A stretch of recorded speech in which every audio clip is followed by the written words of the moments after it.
షాద్నగర్ వైపు ఉన్న DTCP RERA approved సిర్లసీమ 2 double benefit offer తో సిర్లసీమ 2 ఒక్కసారి ఫ్యామిలీతో విజిట్ చేసి మంచి నిర్ణయం తీసుకోండి. మానకొండ శాసనసభ్యులు కరీంనగర్ జిల్లా కాంగ్రెస్ అధ్యక్షులు పవన్పల్లి సత్యనారాయణ గారు, మాజీ శాసనసభ్యులు సిద్దిపేట జిల్లా కాంగ్రెస్ అధ్యక్షులు నర్సారెడ్డి గారు, సిద్దిపేట శాసనసభకు పోటీ చేసినటువంటి అభ్యర్థి హరికృష్ణ గారు, అదేవిధంగా స్థానిక సిద్దిపేట కాంగ్రెస్ నాయకత్వం అందరూ కూడా పేరు పేరున ఈరోజు పాత్రికేయులకు అందరికీ నమస్కారం.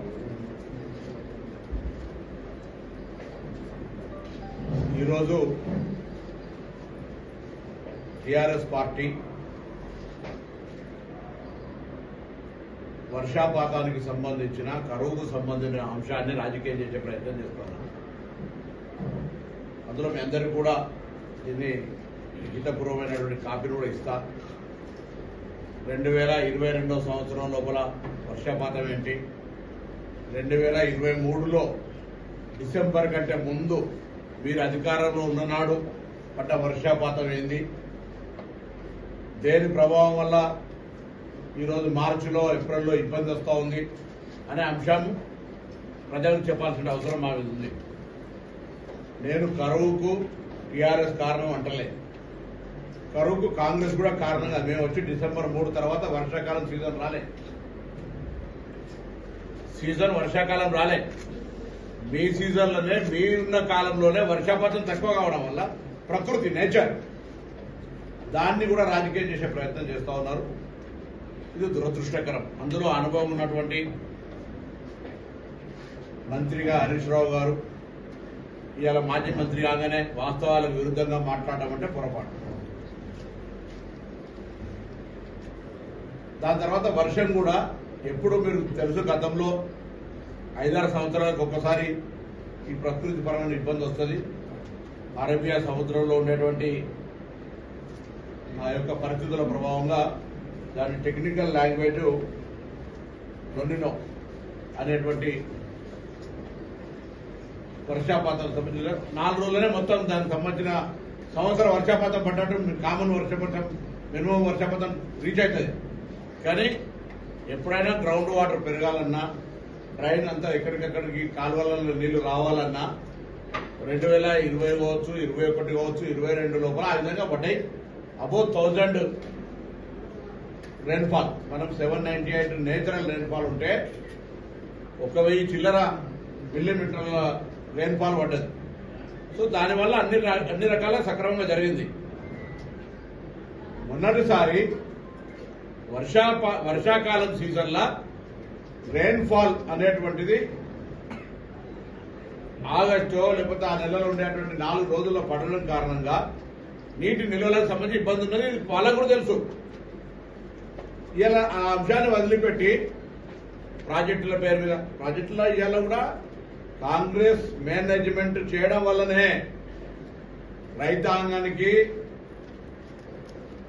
నీళ్లు ఇవ్వడం కావచ్చు, మొత్తం యావత్ తెలంగాణలో నీటి ఎద్దడికి సంబంధించిన సమస్య ఉన్నా వాస్తవంగా ఇలా మార్చి 27వ తారీఖు, 26వ తారీఖు, 28వ తారీఖు కూడా రాకముందే ఈ విధమైనటువంటి నీటి యొక్క తీవ్రత ఏ విధంగా పెరిగిపోయిందో ఎంట కొడుతుందో చూస్తా ఉన్నాం. గతంలో ఇట్లా లేకుండా ఎండ. సో ప్రకృతి అనేటువంటిది రాజకీయ పార్టీని చూసో వ్యక్తులను చూసో వచ్చేది కాదు. దాన్ని కూడా రాజకీయం చేసేటువంటి విధంగా దానికి సంబంధించిన విషయం చెప్తాను. రెండోది, కుంగిపోయింది మా టైంలో మీ టైంలో మేము అధికారానికి వచ్చిన కుంగిపోతే నిజంగానే ఆనాడే వాళ్ళు మీకు తెలుసు, మీరు కూడా కాళేశ్వరం వచ్చిన రోజు కాళేశ్వరంకు సంబంధించి మేము ఇంకా అధికారంలో రాలే, ఎన్నికల ప్రక్రియ కొనసాగుతుంది, నామినేషన్ కూడా కాలే. ఇంకా కుంగిపోయింది. కుంగిపోయిన తర్వాత మీ ప్రభుత్వ హయాంలో నిర్మాణం కాబట్ట ఈ ప్రాజెక్టు 1 పిల్లరా, 2 పిల్లర్లా, 3 పిల్లర్లా, 120 ప్రాజెక్టులు లేదా 120 కిలోమీటర్లు రకరకాల లెక్క చెప్తున్న వీళ్లకు ఈ ప్రాజెక్టుకి జరిగింది ఈ వాస్తవం, ఈ నష్టం గింత అని చెప్పలేక ఇట్లా కుట్రకోణం దాగిందని కేసు పెట్టింది మీరా మేమా? కుట్రకోణం దాగుంటే ఆ కుట్రదారులు ఎవరో బయట పెట్టాల్సిన అవసరం ఉండే కదా. మీరు అధికారంలో డిసెంబర్ 3 దాకా మీరు అధికారంలో ఉన్నారు కదా, అప్పుడు పెట్టలే. ఆనాడు ఆ ప్రాజెక్టు గురించి ఏం మాట్లాడలే. మేము అడిగినాం, ప్రభుత్వంలో మీరున్నారు, మేము అధికారంలోకి వచ్చినాం, సలహా చెప్పండి, దాన్ని ఏ విధంగా చర్యలు తీసుకుందామని చెప్పి. కేంద్ర ఇరిగేషన్ నిపుణులు వచ్చిండ్రు, ఇది తప్పిదామని చెప్పినారు. సరైన నాణ్యత టెక్నాలజీ లేకుండా ఇష్టం ఉన్నట్టు చెప్తే ఆనాడు కేసీఆర్ గారు మీరే మన గవర్నర్ నరసింహన్ వచ్చిండు, అబ్బిర భగీరథుని ఒక్కరన్నారు, కాళేశ్వరరావు బిరుదులు మేము ఇచ్చినాం, బస్సులు తీసుకొని మేము చూపెట్టినాం. ఇలా ప్రాజెక్టు మానస పుత్రిక మీదై ఇలా చెడిపోతే మాజీ మీదరా ఉన్న నీళ్ళని వదిలిపెట్టాల్సి వచ్చింది కదా. ఇప్పుడు మీరు ఎందుకు కడతలేరంటే టెక్నాలజీ రిపోర్ట్ రాని కడితే మొత్తం మళ్ళీ వెళ్ళిపోయాక మీ న్యాయంలో కట్టీలో కూలిపోయిందని అన్నారా మీరు? సాంకేతిక మీలకే మేము ఇంజనీర్లను కాలేం కదా. ఇలా ఈ ప్రభుత్వ వైఫల్యాలను కప్పిపుచ్చుకోవడానికి ఆరోపణలు చేస్తా ఉన్నారు. ప్రభుత్వంలో 10 సంవత్సరాల్లో ఏం జరిగిందో ఒక్కసారి ఆలోచన చేసుకోరు. మీరు ఇచ్చిన హామీలు ఏం అమలు చేసిరు? మేము ఇలా అధికారంలోకి వచ్చే 45 గంటల ఆర్టీసీ బస్సుల ఇప్పటికే 35 కోట్ల మంది మహిళలు ప్రయాణం చేశారు ఉచితంగా. 500 గ్యాస్ సిలిండర్ ఎవరికైనా మిస్ అయితే మళ్ళీ మీ పేరు ఎన్రోల్ చేసుకొని వాళ్ళందరికీ 500 రూపాయల గ్యాస్ సిలిండర్ ఇస్తాం. 200 యూనిట్ల ఉచిత విద్యుత్ ఫ్రీ. ఇండ్ల మొత్తం అప్లికేషన్ పెట్టుకున్న దాని లోపల ప్రతి ఊరికి వచ్చే విధంగా 3500 ఇల్లు మొదటి ఫేజుల ఇండ్ల కార్యక్రమం కొనసాగుతోంది. 10 ఏళ్ల రేషన్ కార్డు లేలే, కుటుంబాలు వేరుపడ్డాయి, వాళ్ళకు కూడా పిల్లలు వృద్ధులుగా రేషన్ కార్డు రాలే. రేషన్ కార్డు మేము ఇవ్వగలం. ఇది మా ప్రభుత్వం వచ్చినాక 120 రోజుల పరిపాలన. భవిష్యత్తులో అన్ని ఇచ్చిన హామీలన్నీ అమలు చేస్తాం. ప్రజాపాలన కోటి చిల్లర అప్లికేషన్లు వస్తే ₹1 అప్లికెంట్ ఖర్చు లేదు. ఎక్కడ దొబ్బుడు కింద పడుడు లాంటి జాతి లేకుండా ప్రశాంతంగా జరగడం చూసి అసహనం గురైనరు. రకరకాల విమర్శలు ప్రభుత్వం కూలిపోతుందని మాట్లాడుతున్నారు. ప్రభుత్వం కొనసాగదని చెప్తా ఉన్నారు, అపశకునాలు పెడతా ఉన్నారు. ఒక బాధ్యత గల ప్రతిపక్షంగా కనీసం 1 సంవత్సరం పాటు పరిపాలనను పరిశీలించే ఓపిక లేనటువంటి వీళ్ళు 10 సంవత్సరాలు పరిపాలించిన వీళ్ళు నియంతలుగా మా ప్రభుత్వానికి అపశకునాలు పెడితే ఏడాది కూడా కాకముందే కూలిపోద్దని, ప్రభుత్వం ఉండదని ప్రతి నాయకుడు మాట్లాడుతుంటుంటే ఇది ప్రజలు గమనిస్తారు. అందుకే పార్లమెంట్ ఎలక్షన్స్ వల్ల బరాబర్ 17 సీట్లలో గెలవాల్సిన అవసరం ఉంది కాంగ్రెస్. డబుల్ ఇంజన్ సర్కార్ అన్నారు మీరే. ఇలా రాష్ట్రంలో అనేకమైన కార్యక్రమాలు జరగాలంటే కేంద్రంలో తప్పకుండా కాంగ్రెస్ పార్టీ తెలంగాణ నుంచి 17 మంది ఎంపీలు ఉండాలి. ఎందుకు?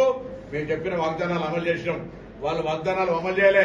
ఇలా వాళ్ళ పరిస్థితి చూస్తే అగమ్య గోచరం పరిస్థితి. ఇలా వాళ్ళు చూసినారు మీరు ఎటువంటి విధంగా ఎలక్షన్ల ప్రక్రియ కొనసాగుతోందో వాళ్ళది.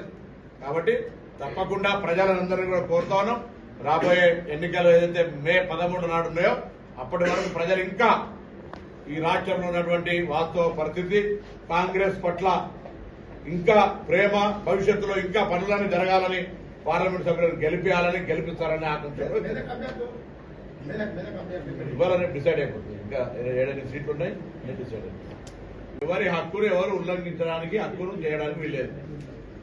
మీకు తెలుసు, మాకు సంబంధించినవి కూడా ఎవరితో మాట్లాడితే టెలిఫోన్ రికార్డు చేసి బయట పెడితే దాన్ని రాక్షసానందం పొందుతారు. ఇది పొరపాటు, మంచి సంస్కృతి కాదు.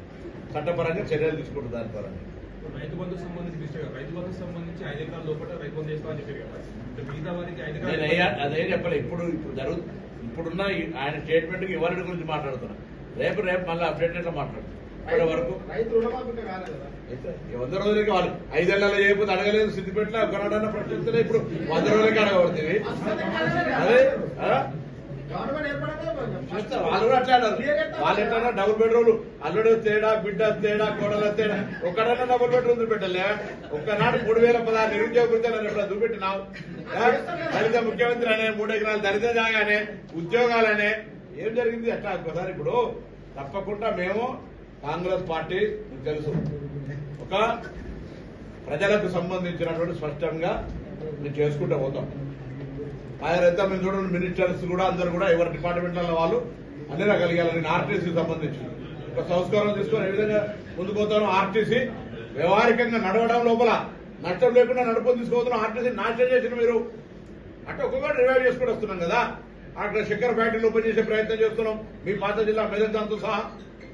ఇవన్నీ జరుగుతున్న ప్రక్రియ, దయచేసి సహకరించండి. మీరు వాళ్ళని అడగండి, మీరు ఏం చేయకపోతే వాళ్ళు 100 రోజులకి ఇన్ని చేసారు, 500 సిలిండర్ ఇచ్చారు, ఆర్టీసీల మహిళలకు ఉచిత బస్సు ఇచ్చారు, వస్తాయి మొత్తం కథ చేశారు, ఆర్టీసీ ధ్వంసం చేసిరంటే అద్భుతం అయితే మన వర్షాలు పడ్డాయి. ఉదాహరణకి జిల్లాల చిన్నకోటూరు కావచ్చు, సిద్దిపేట రూరల్ కావచ్చు, లేదా మా దగ్గర పెంచంకి కావచ్చు, వర్షం నష్టం జరిగింది. అంచనాలు వేసినాం, ప్రభుత్వం ప్రకటించింది. అసలు మీరు గతంలో కోర్టు తీర్పిస్తే కూడా 970 కోట్ల రూపాయలు ఇవ్వమని కోర్టు తీర్పిస్తే కూడా మీరు నష్టపరిహారం ఇవ్వలేదు కదా. ఎవరికి జవాబు చెప్తారు? ముందు మీరు ఎక్కడో విహారయాత్రలకు పోయి పంట పొలాలను సందర్శించినట్టు చేసుకోవడం కాదు కదా. నిజంగా మీకు రైతులకు చిత్తశుద్ధి ఉంటే రైతుల మీద మీకు రైతులకు సంబంధించిన చిత్తశుద్ధి ఉంటే మేము రండి రైతులకు ఏం చేసినామో చెప్తాం. ఇలా వాస్తవాన్ని ఏ విధంగా రైతాంగానికి సహకారం అన్ని రకాలు అందించాలని ఆలోచనతో మేము ఉన్నాం. ప్రభుత్వానికి ఎన్ని ఇబ్బందులైనా, ఆర్థిక పరమైన సమస్యలున్నా ఈ దేశానికి వెన్నెముకైన రైతాంగానికి సంబంధించి మేము కేంద్రాన్ని, మీరు గతంలో కేంద్రాన్ని సహకారానికి ఈ ఫెడరల్ సిస్టంలో కేంద్రము రాష్ట్రము ప్రజా అవసరాలను తీర్చాల్సిన రెండు ప్రభుత్వాలు కలిసి పనిచేయాలి. మీరు కేంద్రంతో సత్సంబంధాలు లేక కేంద్రంలో ప్రధానమంత్రి వస్తే కూడా ముఖ్యమంత్రి కలిసే పరిస్థితి లేదు. మేము తప్పకుండా పన్నులు కడుతున్నాం, మన ప్రజల పన్నులు కేంద్రానికి వాటా, తప్పకుండా అభివృద్ధిలో కూడా కేంద్రం నుంచి వాటా తీసుకుంటాం. మన బాధ్యత, రాష్ట్ర ప్రభుత్వం బాధ్యత. అది తెలుసు. పాజిటివ్ యాటిట్యూడ్, సానుకూలమైన సత్సంబంధాలు నెలకొల్పాలని. అధికారం పార్టీలతో సంబంధాలే, ప్రధానమంత్రి ముఖ్యమంత్రి, భారత ప్రభుత్వము రాష్ట్ర ప్రభుత్వము వ్యక్తులతో ప్రమేయలే. ఇలా ప్రజా అవసరాలకు సంబంధించిన ప్రజా సమస్యల మీద, అది మెట్రో రైలు కావచ్చు, మూసీ కావచ్చు, త్రాగునీరు సమస్య కావచ్చు, ఇలా ఆనాడు మిషన్ భగీరథ, ఇలా మాకు చాలా ఇబ్బందులు అయితే ఉన్నాయి. అధికారుల ఒత్తిడి, ప్రజల ఈ యొక్క అధికారంలో ఉన్న నాయకత్వ ఒత్తిడి మేరకు మొత్తంగా మిషన్ భగీరథ మీద 100% త్రాగునీటి సమస్యను పరిష్కరించడమని కేంద్రాన్ని నివేదిక ఇచ్చినారు. ఇలా మనం నిధులు అడిగితే మీరు 100% సాచురేషన్ అయిపోయింది కదా అంటారు. ఊర్లలో పోతే ఎక్కడికక్కడ నీళ్లకు సంబంధించిన సమస్యలు అట్లనే ఉన్నాయి. మిషన్ భగీరథ 100% ఎప్పుడైనా అయితే ఎప్పుడు కానీ కొత్త గృహాలు అవుతుంటాయి, కాలనీలు పెరుగుతుంటాయి. ఇదొక రన్నింగ్ ప్రాసెస్. అది కూడా మినిమం మెన్షన్ చేయలేదు వీళ్ళు. సో అందుకే ఈ ఎండాకాలం కూడా సాగునీటి సమస్య పరిష్కారం అయిపోతుంది, సాగునీటికి సంబంధించినటువంటి ఇష్యూ అయిపోతుంది. దాని తర్వాత డ్రింకింగ్ వాటర్ కూడా ఎక్కడ ఇబ్బంది లేకుండా అన్ని ప్రాజెక్టులలో మినిమం డ్రింకింగ్ వాటర్ కి సంబంధించినటువంటి ఏదైతే ఉందో దాన్ని జాగ్రత్తగా కాపాడి మేనేజ్మెంట్ చేసి ప్రభుత్వం రోజు నిరంతరంగా డైలీ ఆర్డబ్ల్యూఎస్ శాఖ, ఇరిగేషన్ శాఖ, రాష్ట్ర ప్రభుత్వం తరఫున అటు మున్సిపల్ అడ్మినిస్ట్రేషన్ కావచ్చు, పంచాయతీరాజ్ వ్యవస్థ అందరూ కూడా కలిసి రోజుగా ప్రభుత్వంలో ఎన్నికల కోడ్ ఉన్నప్పటికీ కూడా చీఫ్ సెక్రటరీ గారి ఆధ్వర్యంలో ఈ కార్యక్రమాన్ని ఎటువంటి ఇబ్బంది రాదు, ఎన్ని పైసలు అయినా మంచిదే అనేటువంటి ఆదేశాలు మా ప్రభుత్వం ఇచ్చింది. ఆ విధంగా ప్రజలకు విజ్ఞప్తి చేస్తూ ఉన్నాం. వాస్తవిక పరిస్థితులలో నీటి యొక్క లభ్యత, వర్షం, రెయిన్ఫాల్ పోయిన సంవత్సరం 23లో టీఆర్ఎస్ అధికారంలో ఉన్ననాడే నేను రాజకీయం మాట్లాడాలంటే మీకు వల్ల ప్రభుత్వం దిగిపోతూ కరువు నిచ్చిపోయినని చెప్పి నేను అనాలి. కానీ ఇది ప్రకృతి, నాకు కనీస జ్ఞానం ఉంది. ప్రకృతికి ఎవడు కారణం కాదు, అది నేచర్. కాంగ్రెస్ రాగానే కరువు తెచ్చిందని చెప్పి మూర్ఖులకు ఈ విషయాన్ని అర్థం చేసే ప్రయత్నం చేస్తా ఉన్నా. ఎవరైతే వాళ్ళు మేము ఒక డిమాండ్ చేస్తున్నాం. మేము చాలాసార్లు అయిపోయినా మళ్ళీ కూడా చెప్తా ఉన్నాం. డబల్ బెడ్రూమ్లు కట్టిన ఇళ్లల్లో ఊర్లలో మీరు ఓట్లాడుకోలేదు. గతంలో ఇందిరమ్మ ఇళ్లు కట్టిన కాడ మీరు ఓట్లాడుకోలేదు. ఇలా మీరు అడుగుతున్నారు. రైతు బంధు ఇచ్చిన వాళ్ళను కాంగ్రెస్ ఓట్లాడమంటుంది హరీష్ రావు గారు, రైతు బంధు ఇయ్యని వాళ్ళను అలా అడుగుతూ ఉంటున్నారు. 5 ఎకరాల లోపున్నోళ్లకు నిన్నటి షెడ్యూల్ ప్రకారంగా అన్ని పైసలు చెప్తున్నాం కదా, మొత్తంగా పైసలు 5 ఎకరాల లోపల వాళ్ళందరికీ వేస్తాం, మిగతా వాళ్ళందరూ కూడా వేస్తాం. ఇది పరిక్రమణ. మీరు ఆ డేట్స్ కూడా ఇస్తా. టీఆర్ఎస్ ప్రభుత్వంలో రైతు బంధు ప్రారంభమైన నుంచి ఏ డేట్ నుంచి ఏ డేట్ దాకా వాళ్ళు రైతు బంధు ఇచ్చారు. ఇప్పుడు ఎందుకు తొందరపడతా ఉన్నాడు? వాళ్ళ పరిస్థితికి అనుగుణంగా, అక్కడ ఉన్నటువంటి పరిస్థితికి అనుగుణంగా ఇచ్చారు. ఇవన్నీ వాస్తవాలను కూడా ప్రజలకు చెప్పినాం. రాష్ట్రంలో అధికారంలోకి వచ్చిన నాడు టీఆర్ఎస్ పార్టీ కేసీఆర్ గారి ప్రభుత్వం లోపల అనాలోచితమైన నిర్ణయాలు తీసుకోవడం వల్ల ఒకటేమో రాష్ట్రం అప్లోపయమైంది, రెండవదేమో ఈరోజు పనులు చేయబడి డిఫరెంట్ డిపార్ట్మెంట్లలో అనేకమైనటువంటి విభాగాల్లో పనులు చేసి బిల్లులయ్యి టోకెన్లు కూడా ఇచ్చి చిన్న కాంట్రాక్టర్లు అంటే 10 లక్షల నుంచి పెట్టుకుంటే 100 కోట్ల దాకా రావాల్సినటువంటి కాంట్రాక్టర్ల సిస్టంలా దాదాపు 40,000 కోట్ల రూపాయల్ని చెల్లించేటువంటి రుణభారాన్ని కాంగ్రెస్ పార్టీ మీద పెట్టిపోయింది ఈ ప్రభుత్వం. బిల్లులయ్యి దానికి జవాబు ఇవ్వమని అడుగుతారు. ముందుగా మీరు ప్రభుత్వంలో ఉండి 10 సంవత్సరాలు పరిపాలించి పెద్ద గొప్పలు చెప్పుకొని బ్రహ్మాండం అద్భుతం అనే మాటలకు పూర్తిగా ప్రతి అంశానికి బ్రహ్మాండం బద్దలైనట్టుగా చెప్పుకున్న మీరు అధికారం దిగిపోయే నాటికి రాష్ట్రంలో 7 లక్షల కోట్ల అప్పుతో పాటుగా 40,000 కోట్ల రూపాయలు బిల్లులైనటువంటి పనులకు నిధులు చెల్లించే పరిస్థితి. ఇలా మేము కొత్త పనులు తీసుకొస్తే సార్ మాకు పాత బిల్లు ఇప్పి అనే కాడికి వచ్చింది. అది 1, 2 కాదు, ఈ డిపార్ట్మెంట్ అని కాదు, అన్ని డిపార్ట్మెంట్లల్లా. దాంతో పాటుగా ఆఖరికంటే చెప్తున్నారు కదా, చిన్న పిల్లలకు సంబంధించినటువంటి వాళ్ళ హాస్టల్లో ఉండబడేటువంటి తినుబండారాలకు సంబంధించిన బిల్లుతో సహా ఉన్నారు. ఇక పోసింది పొడగా అన్నట్టు నాకేం లెక్క అన్నట్టుగా వాళ్ళ అధికారం నుంచి దిగిపోయే ముందు ఎవరేం అడుగుతుంది హుజురాబాద్ ఉప ఎన్నికలతో సహా ఏడ పడతాడు ఏ మాట అంటే ఆ మాట ప్రొసీడింగ్ ఇచ్చారు. ఆ ప్రొసీడింగ్ సంఖ్య లెక్క చెప్తే దాదాపు 1,50,000 కోట్ల ప్రొసీడింగ్ ఇచ్చారు. ఈ ఆ పనులు చేస్తే మా ప్రభుత్వం ఏం పనిచేయాల్సిన అవసరం లేదు. ఇక ఇటువంటి పరిస్థితులల్లా మీరు చూసుకోండి, ఇలా ఈ రాష్ట్రంలో రైతులకు సంబంధించి రైతు బీమా పెట్టకపోవడం కారణంగా రైతులకు నష్టం జరుగుతుంది. పంట బీమా పథకం పెట్టకపోవడం వల్ల మీరు ఎంతసేపు రైతు బీమాని చనిపోయిన వాళ్ళకి సంబంధించిన అంశం మీద మాట్లాడుతారు. ఆ అంశాన్ని ప్రస్తావిస్తలే.